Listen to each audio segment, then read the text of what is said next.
Hello everyone, good morning. Good morning, ma'am. So in the previous lecture, we were doing the question number 4 of accounting, GST accounting. The question number 4 was the Primer Private Limited of West Bengal, which runs a computer shop, pass the necessary journal entry in the following transactions. There are following transactions are given. You have to pass the necessary journal entries. देखिए आप देख सकते हो यहाँ पे कि private limited है वो जो वेस्ट बंगाल का है। वेस्ट बंगाल का जीएसटी नंबर स्टार्ट होता है 19 से। आपको बोला है कि इन लोग का कंप्यूटर का शॉप है विच runs a computer shop. That means in लोग का जीएसटी का जो रेट होगा 12% आपको बताया हुआ है यहाँ। ओके और एचएसएन कोड भी दिया है प्रोडक्ट के पीछे। And question number first transaction was is purchase 100 HP personal computer. ये कंप्यूटर का नाम है @50,000 each from Natural India Sales Private Limited. यहाँ पे हम लोगों ने देखा कि हम लोगों ने परचेस किया है वो भी आपने जीएसटी नंबर आपको 19 से ही दिया हुआ है जिससे आपने परचेस किया है। That is Natural India Sales Private Limited का जो 19 दिया हुआ है दैट मीन्स दोनों वेस्ट बंगाल से ही है। दैट मीन्स ये विद इन द स्टेट हुआ, इंट्रा स्टेट हुआ। नॉर्मल जर्नल एंट्री आएगा purchase account debit input CGST account debit SGST account debit to party का नाम। तो यहाँ पे 100 पीसेस खरीदे हैं आपने 50,000 ईच है तो मल्टीप्लाई कर लीजिए 50 लाख आ जाएगा। 50 लाख पे 12% जीएसटी चार्ज कीजिए 6 लाख आएगा तो 3 लाख दोनों को देना है आपको। सो 56 लाख आ जाएगा। Okay so next transaction is आपको यहाँ पे बोला है कि ऑन 1 अक्टूबर आपने 50 पीसेस सोल्ड किए। जो आपने 100 पीसेस खरीदे थे 50,000 रुपए में उसको अभी आपने 55,000 ईच के हिसाब से 5,000 रुपए प्रॉफिट के हिसाब से एक पीस के पीछे 50 पीसेस आपने सोल्ड कर दिए। किसको? अमित लिमिटेड को, जिसका जीएसटी नंबर 19 से ही स्टार्ट होता है। दैट मीन्स आपने जो सेल्स किया है वो भी इंटर स्टेट में नहीं किया है, इंट्रा स्टेट में किया है। मतलब आउटपुट सीजीएसटी आएगा और आउटपुट एसजीएसटी आएगा। और लेकिन यहाँ पे अगर आप देखोगे तो यहाँ पे डिस्काउंट ट्रीटमेंट दिया हुआ है, आपने डिस्काउंट अलाउ किया है। दैट मीन्स 5% आपने ट्रेड डिस्काउंट दिया है जो नॉर्मली आप सबको देते हो। 2% उनको एक्स्ट्रा दिया, दैट इज कैश डिस्काउंट। इन्होंने आपको पेमेंट तुरंत किया है इसके लिए आपने 2% उनको कैश डिस्काउंट एक्स्ट्रा दिया है।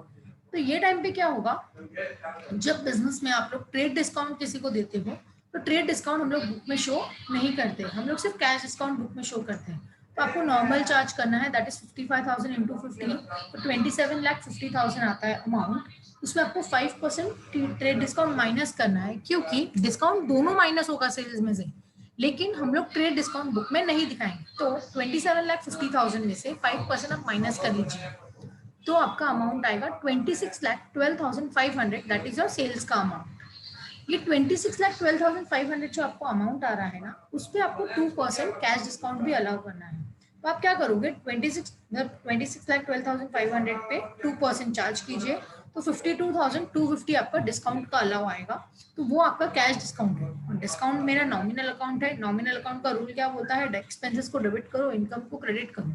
तो ये मेरा एक्सपेंसेस है, सेल्स कर रही हूँ तो मैं डिस्काउंट दे रही हूँ तो मेरा एक्सपेंसेस हुआ तो आपको इतने अमाउंट से डेबिट करना है। दैट इज डिस्काउंट अलाउ को आपने डेबिट कर दिया। और आपको जीएसटी चार्ज करना है अभी यहाँ पे। तो 26,12,500 आपका सेल्स का अमाउंट है। इसमें से आपको 52,250 माइनस करना है बिकॉज आपने इतना डिस्काउंट दिया है। डिस्काउंट दिया है मतलब उतना पैसा आपको नहीं आएगा और पैसा नहीं आएगा मतलब उसके ऊपर हम लोग जीएसटी नहीं चार्ज कर सकते। तो आपको उतना माइनस करना है, जो अमाउंट आएगा उसके ऊपर आपको जीएसटी चार्ज करना है और आपको टोटल लिखना है। और पैसा आपको आरटीजीएस से आ रहा है, दैट मीन्स बैंक बैलेंस से आ रहा है। ओके सो यहाँ पे अगर आप थर्ड ट्रांजेक्शन देखोगे तो आपको बोला है कि आपने 40 पीसेस सोल्ड किया है 54,000 ईच में टेडी गारमेंट्स को। नॉर्मल है, ये आंध्र प्रदेश का कस्टमर है। दैट मीन्स आउटपुट आईजीएसटी आपको यहाँ पे चार्ज करना है। नॉर्मल है 54,000 इंटू 40 कीजिए तो आपका सेल्स का अमाउंट आ जाएगा। उसके ऊपर आपको नॉमिनल चार्ज करना है। देखो आप यहाँ पे देख सकते हो टेडी गारमेंट्स का अमाउंट लिया, सेल्स का अमाउंट लिया और आउटपुट आईजीएसटी आपको यहाँ पे चार्ज करना है। सो फोर्थ मेरा ट्रांजेक्शन था दैट इज जो मैंने फर्स्ट डे पे जो परचेस किया था 100 पीसेस पर्सनल कंप्यूटर के, उसमें से 6 पीसेस तो मेरा डिस्ट्रॉयड हो गया। अभी आप बोलोगे आपने फर्स्ट वाला ही ट्रांजेक्शन क्यों लिया, क्योंकि दो तो सेल्स वाले हैं, इसके बाद सेकंड वाला सेल्स है, थर्ड वाला सेल्स है। तो दोनों अगर सेल्स है दैट मीन फर्स्ट वाला जो मैंने परचेस किया होगा वही मेरा डिस्ट्रॉय बाय फायर हुआ है। तो जब 6 पीसेस आपका डिस्ट्रॉय बाय फायर हुआ है तो आपको नॉमिनल एंट्री यहाँ पे पास करनी, that is loss by fire account debit to purchase account.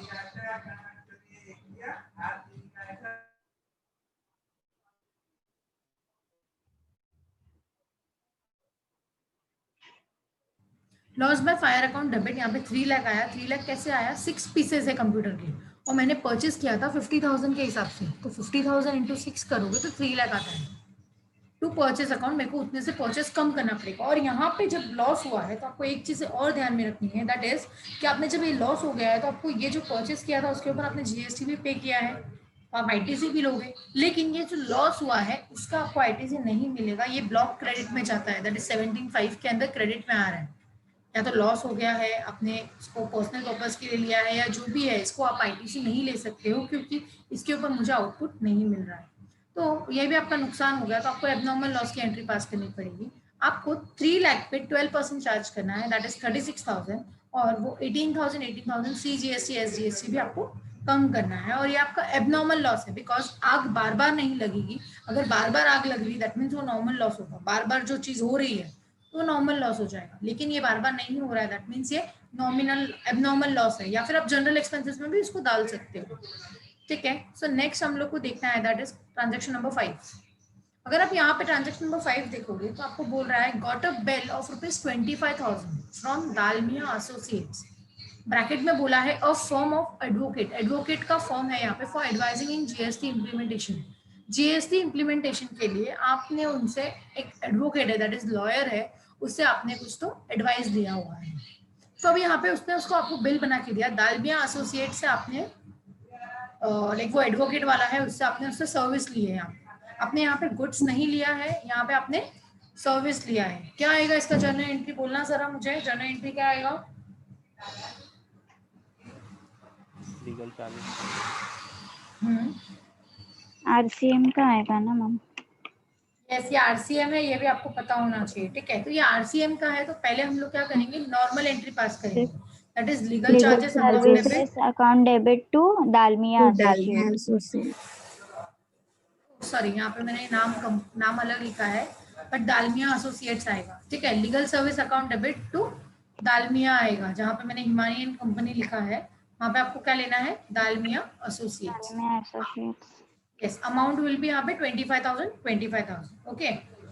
So next आपको यहाँ पे ये आरसीएम का है केस है, तो 5.1 तो मैंने ऑलरेडी एंट्री पास किया है। अभी 5.2 में आपको क्या करना है, पहले परचेस की एंट्री पास कर लिया आपने, अभी आपको क्या करना है, अभी लाइबिलिटी क्रिएट करना है। और यहाँ पे आपको जीएसटी के बारे में कुछ नहीं बोला है, दैट मीन्स ये इंट्रा स्टेट ही होगा, बिकॉज एडवोकेट का लाइक सर्विस लेने के लिए आप कोई और स्टेट में तो नहीं जाओगे, बहुत कम रेयर केस होता है ऐसा, बिकॉज एडवोकेट आपको बार बार बुलाएगा तो लॉन्ग ट्रैवलिंग बहुत भारी पड़ जाएगा, इसके लिए कभी भी एक ही स्टेट का होता है, तो ये इंट्रा स्टेट हो गया। तो आपको लाइबिलिटी क्रिएट करनी है, तो लाइबिलिटी क्रिएट करो, tax on RCM account debit, input CGST account debit, input SGST account debit.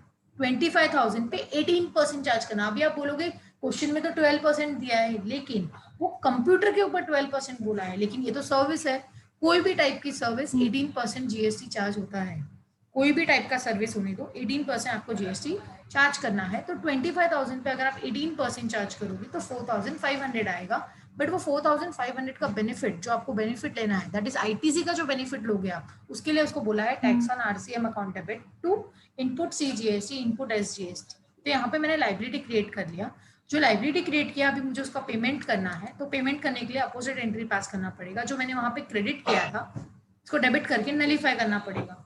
तो input CGST account debit, input SGST account debit to cash bank, ये यहाँ पे पेमेंट हो गया। जैसे ही पेमेंट हो गया, फिफ्थ वाले मतलब फिफ्थ का ये जो फोर्थ एंट्री आएगा that is increase of ITC, यहाँ पे आप एलिजिबल हो जाते हो आईटीसी के लिए, तो एलिजिबल हो जाते हो तो नॉर्मल एंट्री पास करो, I input CGST account debit, input SGST account debit to tax on RCM को अभी यहाँ पे क्रेडिट करके नलीफाई कर दो 4,500, जो आपने सेकेंड वाली एंट्री पास की थी फोर्थ में उसका अपोजिट करने का।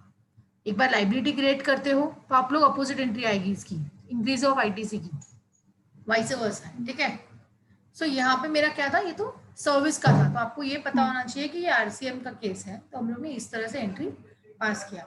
ठीक है, सो नेक्स्ट अगर आप देखोगे 6th वन, आपको बोला है कि आपने 2 पीसेस कंप्यूटर के सोल्ड किए हैं to a customer in a cash, normal transaction है, आपने कस्टमर को सोल्ड किया है कैश में। ठीक है, कैश अकाउंट डेबिट ले लो to sales account to output CGST to output SGST. ठीक है, 55,000 इंटू 2 करो, दैट इज योर सेल्स का अमाउंट आएगा 1,10,000, उसके ऊपर आपको 12% जीएसटी चार्ज करना है।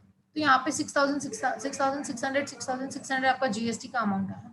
यहाँ पे आपको स्टेट के बारे में कुछ भी इंफॉर्मेशन नहीं है, तो इट गोज विदाउट सेइंग कि वो इंट्रा स्टेट ही होगा। टू वो कस्टमर बोला है तो आजू बाजू वाला ही कोई कस्टमर, आपके एरिया वाला ही कोई कस्टमर आपके शॉप पे आया होगा और खरीदा होगा अपने को कंप्यूटर से, तो नॉर्मल एंट्री आपको इस तरह से पास करनी। और आपको इसने बोला है इन कैश, तो कैश अकाउंट को डेबिट करना है, अदरवाइज मैं पार्टी का नाम लिखती हूँ, कस्टमर नहीं तो डेटर लिखती हूँ, ठीक है। कैश बोला है तो कैश आएगा। उसके बाद आपको 7th बोला है कि इंश्योरेंस क्लेम आया है आपको 31 अक्टूबर को of ₹2,40,000 admitted by National Insurance Company Limited for destruction of goods by fire on 2 अक्टूबर। याद है हम लोग ने देखा 2 अक्टूबर को मेरा एक लॉस हो गया था, लॉस बाय फायर हुआ था। तो जब वो नुकसान हुआ था उसको मैंने, वो गुड्स का जो नुकसान हुआ था ना उसका मैंने ऑलरेडी स्टॉक के ऊपर इंश्योरेंस निकाला हुआ था। जब अभी मैंने स्टॉक का इंश्योरेंस निकाला था तो ये नेशनल इंश्योरेंस कंपनी का जो इंश्योरेंस निकाला है वो आपको इंश्योरेंस क्लेम दे रही है। अगर वो आपको इंश्योरेंस क्लेम दे रही है, नुकसान कितने का हुआ था आपको याद है? 6 पीसेस का नुकसान हुआ था और 50,000 का ईच था, दैट मीन्स 3 लाख का आपका नुकसान हुआ था। उसमें से 3 लाख जो लॉस बाय फायर हुआ है उसमें से 2,40,000 आपका इंश्योरेंस क्लेम रिसीव हो गया है, रिसीवेबल है, सॉरी नॉट रिसीव हो गया है, इंश्योरेंस क्लेम मिलने वाला है 2,40,000। ओके, सो इसमें आपको अभी एंट्री किस तरह से पास करनी है, लेकिन नुकसान कितने का हो गया? 3 लाख का नुकसान हुआ था, उसमें से 2,40 रिकवरी होने वाला है, तो नेट नुकसान कितने का हो गया? अभी 60,000 का आपका नेट नुकसान हो गया। तो नॉर्मल एंट्री आपको पास करनी है, that is insurance claim account debit 2,40,000 because insurance claim अभी तक आपको मिला नहीं है, it's receivable, anything receivable in future it's called asset and asset account always shows debit balance. तो इंश्योरेंस क्लेम अकाउंट डेबिट 2,40,000, लेकिन मेरा लॉस बाय फायर मैंने डेबिट कितने से किया था? 3 लाख से डेबिट किया था, तो अभी मैं उसको नलीफाई करने के लिए उसको क्रेडिट कर रही हूँ, loss by fire account credit 3 lakh, लेकिन 3 लाख वो तो नलीफाई हो गया, लेकिन 60,000 का डेबिट में इफेक्ट आ रहा है, उसको बोलते हैं नॉर्मल लॉस, क्योंकि ये मेरा नुकसान हुआ है, ये मैं भरपाई नहीं कर पाऊंगी, तो ये मेरा क्या हो गया? लॉस हो गया। समझ में आया? या तो आप, मैंने आपको जैसे बताया जब मैं लॉस बाय फायर की एंट्री पास कर रही थी तो मैंने उसके नीचे आपको दूसरी एंट्री पास करके बताया था, क्या बोला था कि आपको वो अमाउंट पे आपको जीएसटी नहीं मिलेगा, आईटीसी आप क्लेम नहीं कर सकते, तो मैंने उसको एबनॉर्मल लॉस में डाल दिया था। आप चाहिए तो उसको एबनॉर्मल लॉस में डालिए, या तो आप उसको जनरल एक्सपेंसेस में भी डाल सकते हो, ठीक है। जीएसटी ऑन मतलब लाइक डाल सकते हो, जनरल एक्सपेंसेस जीएसटी ऐसा कुछ डाल सकते हो आप, और एबनॉर्मल लॉस को आप इधर भी कंसीडर कर सकते हो कि आपका नुकसान बार बार नहीं होगा, ये लॉस बार बार नहीं होगा, तो इंश्योरेंस कंपनी आपको बार बार क्लेम नहीं करेगी, तो आप इसको 60,000 को एबनॉर्मल लॉस में भी डाल सकते हो। समझ में आया? मैंने यहाँ पे नॉर्मल लॉस में डाला है, बट आप उसको एबनॉर्मल लॉस में भी कंसिडर कर सकते हो अगर आप वहां पे जनरल एक्सपेंसेस में डाल रहे हो तो। समझ में आया? अभी आप देखोगे तो loss by fire account nullify हो गया है, 3 लाख वहां पे क्रेडिट डेबिट था, अभी यहाँ पे 3 लाख आपका क्रेडिट है। ओके, उसके बाद 8th एंट्री आपका जो है 31 अक्टूबर को आपको बिल आया है 399 रुपीज का, प्लस जीएसटी 18% चार्ज करना है from V Limited. V Limited क्या है? ये वोडाफोन आइडिया लिमिटेड है, मतलब ये टेलीकॉम का है। वी लिमिटेड मतलब ये जो वोडाफोन आइडिया अभी जो रिसेंटली अभी चेंज हो गया है वो है। ये आपको जीएसटी नंबर दिया हुआ है 19, आप भी 19 के हो, ये भी 19, मतलब आपने यहाँ पे बिल आया है, हो सकता है आपका टेलीकॉम का पोस्टपेड बिल हो तो आपको 399 रुपीज का बिल आया हो, मतलब नॉर्मल है ये भी, यहाँ पे आपको ये नॉमिनल आपको लगेगा, ये लीगल सर्विस नहीं है, ये टेलीकॉम सर्विस है, तो आरसीएम इसके ऊपर मत चार्ज करना, क्योंकि लीगल सर्विस होगा एडवोकेट से तो उसको आप आरसीएम चार्ज कर सकते हो, ये एडवोकेट नहीं है, ये नॉर्मल है, तो आपको क्या करना है? नॉर्मल चार्ज करना है, that is telecom service limited account debit 2470 to VI limited to output CGST to output SGST.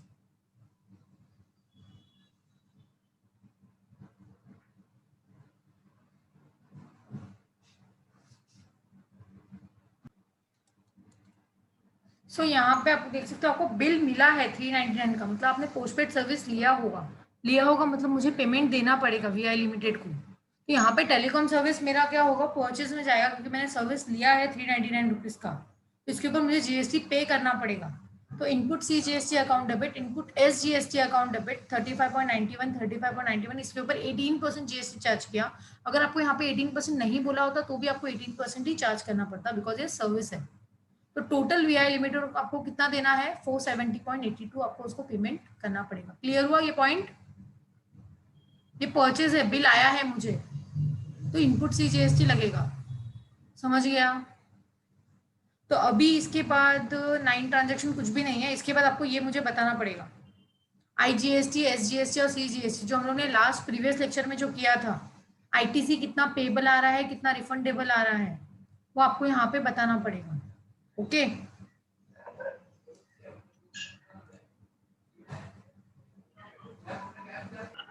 तो अभी हम लोग को सीजीएसटी कितना है, एसजीएसटी कितना है, सबका टोटल मानना पड़ेगा फ्रॉम स्टार्टिंग फर्स्ट।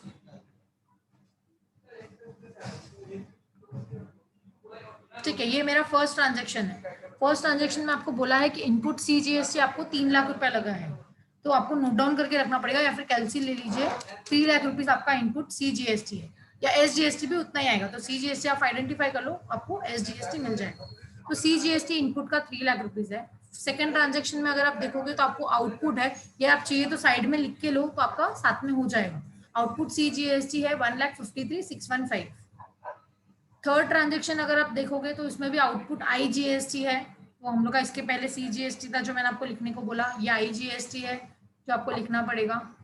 इसके बाद अगर आप देखोगे तो इतना कम करना है आपको, तो 3 लाख में से आपको क्या करना पड़ेगा, 18,000 माइनस करना पड़ेगा, because input CGST always debit balance होता है, बट यहाँ पे आपने क्रेडिट किया है, मतलब उतने से आपने कम किया है क्योंकि आपको उसका आईटीसी नहीं मिलेगा। तो 3 लाख में से 18,000 आप माइनस कर लीजिए क्योंकि आपको मिलने वाला नहीं है। नेक्स्ट अगर आप देखोगे तो फोर्थ का आपको ये आरसीएम लग रहा है, तो आरसीएम में तो हम लोग एक ही बार एंट्री ऐड ऑन करते हैं हमारी स्क्रीन से। 2250 हम लोग को ऐड करना है, वो भी फोर्थ वाले से, क्योंकि उतने का ही आईटीसी मिलने वाला है। सेकंड वाला क्रेडिट किया था, थर्ड में उसका डेबिट कर दिया, वो नलीफाई हो गया, तो आपको फोर्थ वाला ही कैलसी पे लेना है, दैट इज 2250। तो उसके बाद अगर आप नेक्स्ट देखोगे तो आपने यहाँ पे सोल्ड किया है, तो आउटपुट सीजीएसटी आएगा जो आपने पहले लिखा था 1,54,000, उसमें आपको ये ऐड करना है 6,06,600। उसके बाद यहाँ पे आपका लॉस हो गया, आईटीसी कुछ भी अवेलेबल नहीं है। लास्ट वाला अगर आप देखोगे तो यहाँ पे आईसीजीएसटी है, दैट इज 35.90। कितना है टोटल, आप लोगों ने टोटल किया था 2,90,885.9। लेट्स सी, देख लेते हैं कितना है। ये देखो यहाँ पे आउटपुट का टोटल मैंने किया है कि आउटपुट का आईजीएसटी का टोटल जो है वो है 2,59,200 है। सीजीएसटी एसजीएसटी का टोटल है 1,60,250.91 का उसका टोटल आ रहा है। अगर आप आईटीसी का टोटल देखोगे तो इतना आ रहा है, आपका टोटल आ रहा है इतना, आई जीएसटी कुछ भी नहीं है, और इसका टोटल जो आ रहा है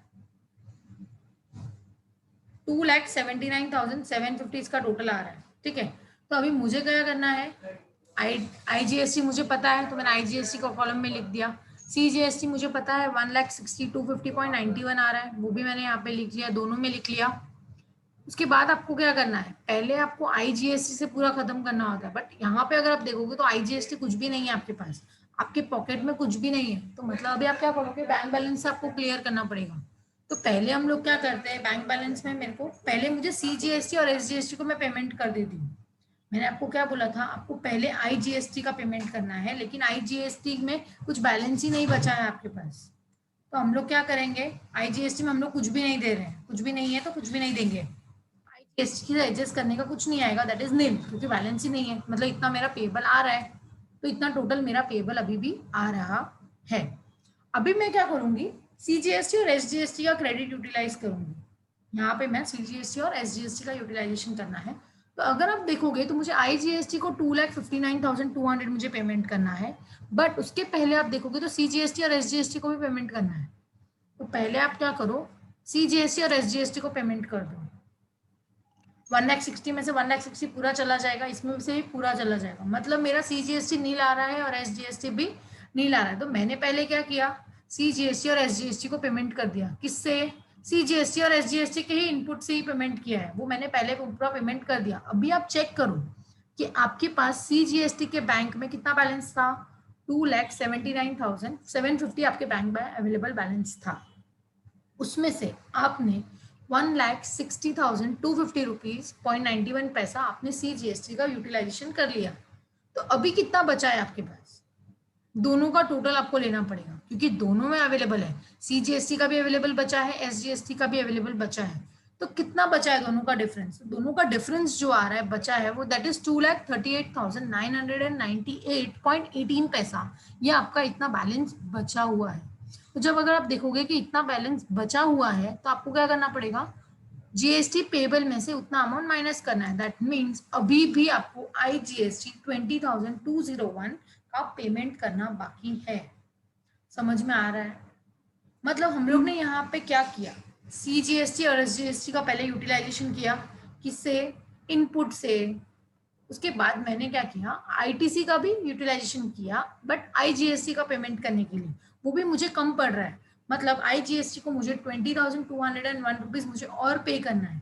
तो यहाँ पे आपने जो भी एडजस्टमेंट किया होगा उसका आपको एडजस्टमेंट एंट्री पास करके बताना होगा। तो पहले मैंने आपको क्या बोला, हम लोग ने सीजीएसटी और एसजीएसटी का पेमेंट एडजस्टमेंट किया है तो उसका हम लोग एडजस्टमेंट एंट्री पास कर रहे हैं। तो एडजस्टमेंट एंट्री इस तरह से आएगा, क्या आएगा, आउटपुट सीजीएसटी अकाउंट का पेमेंट हम लोग ने किया दैट इज 1,60,250.91 पैसा। जो पेमेंट किया मैंने किससे किया, इनपुट एसजीएसटी से किया। तो आप यहाँ पे इसका मतलब समझ सकते हो कि आपका आउटपुट सीजीएसटी जो मेरा क्रेडिट बैलेंस है, यूटिलाइजेशन करूंगी तो मैं उसको अपोजिट करके कम करूंगी। तो मैंने इन दोनों को अपोजिट करके डेबिट बैलेंस कर दिया। और इनपुट सीजीएसटी मेरा डेबिट बैलेंस है, इसको यूटिलाइजेशन करूंगी तो कम होगा, कम करने के लिए आपको अपोजिट इफेक्ट देना पड़ेगा। तो मैंने यहाँ पे इन दोनों को क्रेडिट कर दिया। एडजस्टमेंट में मैंने वही लिखा है कि इनपुट सीजीएसटी और एसजीएसटी को मैंने एडजस्ट किया है आउटपुट एसजीएसटी और सीजीएसटी के अगेंस्ट। समझ में आया? ये मैंने फर्स्ट किया। सेकंड क्या किया आपने, सेकंड मैंने मेरा आउटपुट आईजीएसटी को यूटिलाइजेशन किया। आउटपुट का अगर आप आईजीएसटी का अमाउंट देखोगे तो आउटपुट का आईजीएसटी अमाउंट ज्यादा था, बट मैं उतना अमाउंट यूटिलाइज नहीं कर पाऊंगी क्योंकि मेरे पास इनपुट सीजीएसटी और एसजीएसटी में बैलेंस उतना ही नहीं है जितना मुझे पेमेंट करना है। तो जितना है उतना यूटिलाइज कर लो। तो दोनों का टोटल जो है, मतलब सीजीएसटी का टोटल में बैलेंस जो बच रहा है दैट इज 1,19,499.09 मेरा बैलेंस बचा हुआ है इनपुट सीजीएसटी में। समझ में आया? और एसजीएसटी में भी उतना ही बचा था। तो दोनों मैंने यूटिलाइजेशन कर लिया, दोनों खत्म किया, इसके लिए दोनों खत्म किया तो क्रेडिट करके उसको खाली किया। किसके अगेंस्ट किया आपने ये सब चीजें, आउटपुट आईजीएसटी के अगेंस्ट किया। 2,38,998 रुपीज आपने उसको यूटिलाइज कर लिया। लेकिन अभी भी अगर आप देखोगे ना तो आउटपुट आईजीएसटी में पूरा बैलेंस खत्म नहीं हुआ है, अभी भी आपको पेबल आ रहा है 20,201 रुपीज आपको पेबल आ रहा है। मतलब वो आपको उतना पे करना पड़ेगा। तो आप कहाँ से पेमेंट करोगे, तो हम लोग ने लेजर ऑफ पेमेंट देखा था, electronic cash ledger, electronic credit ledger. तो जो क्रेडिट लेजर है मतलब वो आपका आईटीसी, क्रेडिट लेजर मतलब आपका आईटीसी कितना बचा हुआ है, अभी आपको ये कैश लेजर से पे करना पड़ेगा। दैट इज आपको क्लास एंट्री पास करनी होगी, दैट इज पेमेंट की एंट्री।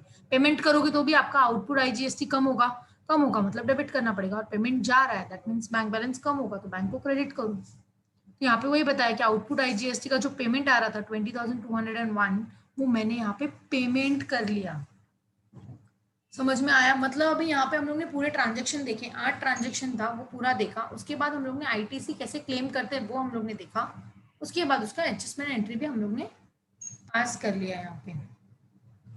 ठीक है, सो यहाँ पे हम लोग क्या करेंगे, नेक्स्ट लेक्चर में हम लोग है ना इसको टैली पे कैसे करते हैं, ये सब चीजें हम लोग को टैली पे करनी है। तो नेक्स्ट चीजें हम लोग देखेंगे, will be lecture in the next lecture, will see कि how to pass the journal entry in the Tally. पहले आपको कंपनी क्रिएट करना होगा। अगर आप ये क्वेश्चन कर रहे हो तो प्राइमर लिमिटेड जो आपका नाम है वो आपको उसके नाम से टैली में कंपनी क्रिएट करना पड़ेगा।